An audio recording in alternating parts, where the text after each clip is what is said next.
boya boya mengu azobanda boya.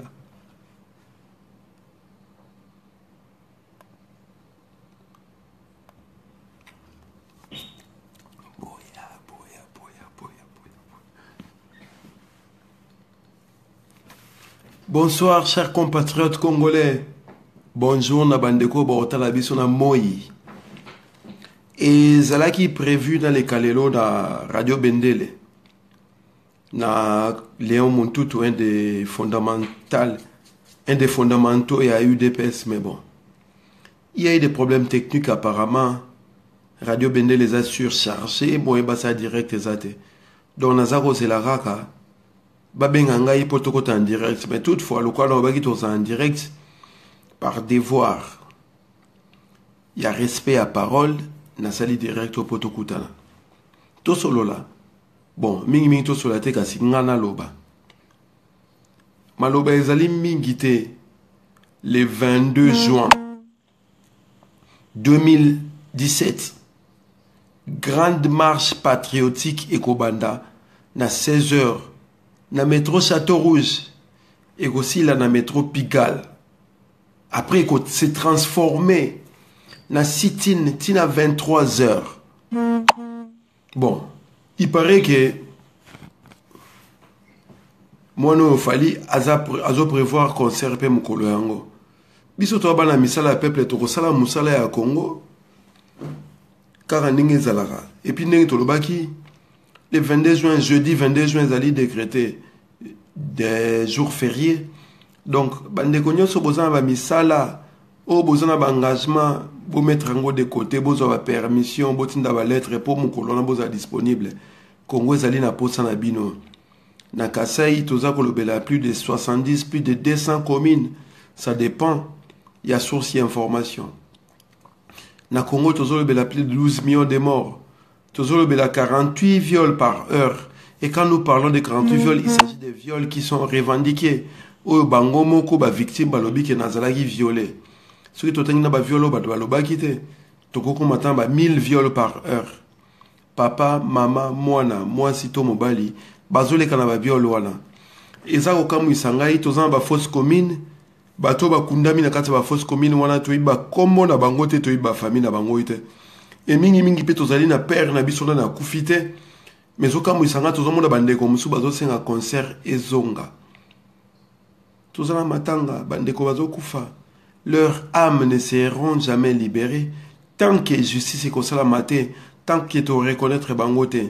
Pour nous libérer ba âme na bango qui ne se reposer en paix et zo senga sepulcre moko normal oyo mokil mon baby ninge zalaka na ba rituel oyo salama rapo bakunda mutu. Mais jusqu'à preuve du contraire le roi na samité. Bon nazoka moi na mona bandeko ya rassemblement bandeko ya UDPS ya famille même ya Kilombo. Bazako le bagay concert il faut ezala. Beaucoup nana no papa na bino qui sekedi. Beaucoup ndena no. Ata to bibi na Belgique azana kata kavoda beaucoup ndaye. Mais beaucoup ndé officiellement peuple congolais a tourné page. Pour molimo nena mintu ezako oire. Lokola molimo akaina. Ekende ezonga ezo ba place ofanda te. Alors que ceux qui ba loni na mabele ba koko na ye molimo na ye ko fanda la kimia. Nazoka mokara motema mabeki ndoki yango ya ndenge nini oyo papa na bino no bokundi ete bozo senga concert ezonga botindi ba clone na bino ba ko sa ba vidéo pour confirmer concert ezonga concert ezalité concert a annulé. Donc le 22 juin oyo ba résistant patriote combattant congolais ba ko kutana na 16h na Château Rouge ba ko tambola ti métro Pigalle au plus tard 20h. Et manifestation qui s'est transformée en sit-in na Pigalle wana, si 23h. Ba revendication c'est simple. Fin à ba massacre na Congo, na Beni, na Nord Kivu, na Sud Kivu, na province orientale, na Maniema, na Tanganyika, na Katanga, na Kasai oriental, na Kasai occidental, na Bandundu, na Équateur, na province orientale, na Kinshasa, na Congo central. Tozo senga fin à ba massacre na nyoso salama. Tozo senga départ immédiat Hippolyte Kanambe alias Kabila. Tozo senga départ yaba occupant nyonso bazali na kati ya Congo lelo.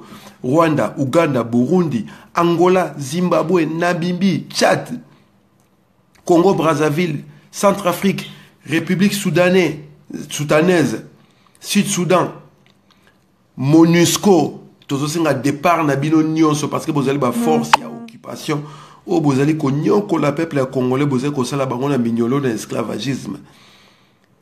Jeudi 22 juin 2017, tokobima balabala pote de nonsango et ko sala pe poto senga départ ya Kabila. Vous allez figure de proue. Il y a un système où ils allaient abrutir le peuple congolais, où ils allaient connaître le peuple congolais. Donc, le peuple congolais, vous avez roté les mains. Vous avez distraité, les manœuvres dilatoires, vous avez un concert. Na bato bazako lo bano ke concert zozonga. Soki ki mutaisi no ke concert zozonga. Boy ba kazali collabo au service de Kabila, au service de Kalev. Bango nyoso balo bana concert ifezonga, concert ifezonga. Ba collabo. Ils vivent avec des frais contribuables tous les matins, tous les jours, ils vivent dans le inconscient, incompétent, irresponsable. Ils vivent dans la location. Misu bazan mi balite misu bana basité ba turpetite na bango ba souffrance wana émotionnelle za ko sala ke écritude wana e comité na niveau ya ko senga concert ezonga alors que diaspora congolaise ebi ke concert e ko zonga ka tim kolo Kabila kolongwa. Donc bolanda ba obalo bate concert il faut zonga concert na ba obaza ba discuter bozo bate aza pour ou pro bangembo bango baza ko koleka ngembo po lelo bomoni ya lo bomoni ko lo bomoni kuna bozo bate place na kazi ni boko chai lelo ko na lutte idéologique base idéologique nezo sankrabiso ça ko permettre soto yeba nani aza nani asala ka nani azana nani yo so ba moni lelo na kingande le ba moni okuna position ezali nini. Madame Koudamona Kabila en face, on a vu position est claire. Qui ont une position est claire. Et ça m'a solo yaba mbuma ya kokomela na ba mbuma epola. Si vous sentez ma mbuma epola ka ba mbuma normaux, bo mona ba mbuma normaux ekopola. Donc lisanga ekosala mate. Lisanga ekosala makaka na base idéologique.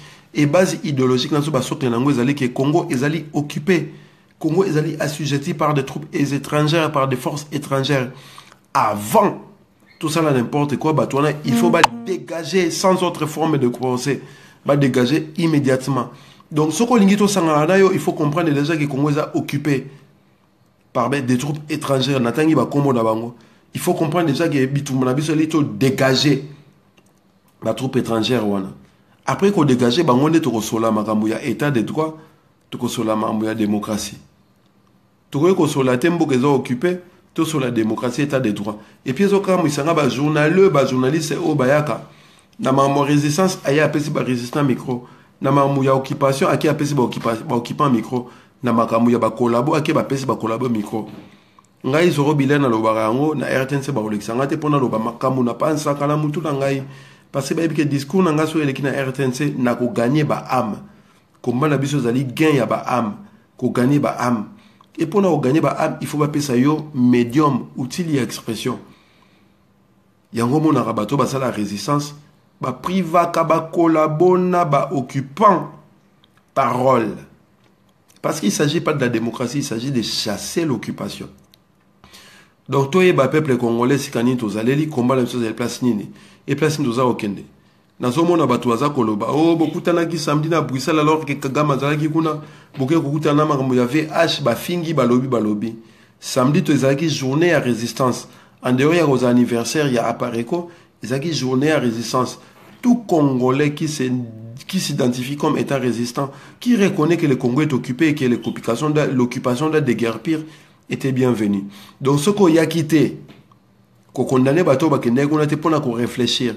Ça fait plus de 7 ans que Tambola na Babalabala à Paris pour dénoncer Kagame to sala moite to landa to sala nyonso ou salama. Rolin men na kuta kena ko bundati na kata conférence de presse na e. Qu'est-ce qu'il est devenu aujourd'hui? Donc le l'autre comme la stade Oyo, il faut tout penser, tout réfléchir. Qu'est-ce que nous devons mettre en œuvre pour dégager l'occupation, dégager Kabila? Et ça soute maramto ke ko sa ba makakri Kabila azali c'est nani Kagame azali sécurisé comme pas possible et biso to temi na ngambo balabala to ma Kagame Kagame ça c'est ba tié ba bengo ba makakeri ba singerie. Et on n'est plus à ce stade là. Aujourd'hui, il faut être capable de surtout qu'on manifeste contre Kagame. Nous allons finir avec l'histoire de Kagame tout de suite. Tout ce qu'on manifeste pour la sentiment. Babon a besoin de ça, exhibitionnisme, mais on a balabala. Et au final, Kagame a zone tranquille. Même pas une égratignure. Et ce quand ils sont combattants, ex-combattants, ils sont en position ambiguë, ils sont en collaboration. Ça l'a Kagame nini. Bruxelles les années à plus de 300 000 Congolais enregistrés officiellement. Les combattants, tout ça combien? Où sont passés ces 300 000 Congolais? Tout le monde, même les Congolais, mais sur la salle où on a des personnes qui ont des Kagame. Alors que Congo, ils allaient victimes d'agression aux armées rwandaises, armée patriotique rwandaise, APR, comme Front patriotique rwandaise, FPR. Bazali ko bomba batombo kala. Donc toye belato la muka. Toti le mato comprendre ba enjeu ici que zali. Rendez-vous le 22 juin, jeudi 22 juin à partir à 16h métro Château Rouge. Grande marche patriotique contre les massacres multiformes au Congo et pour le départ immédiat de Kabila Hippolyte Kanambe. Mengu bakomona kimbiri kiti Ibobo.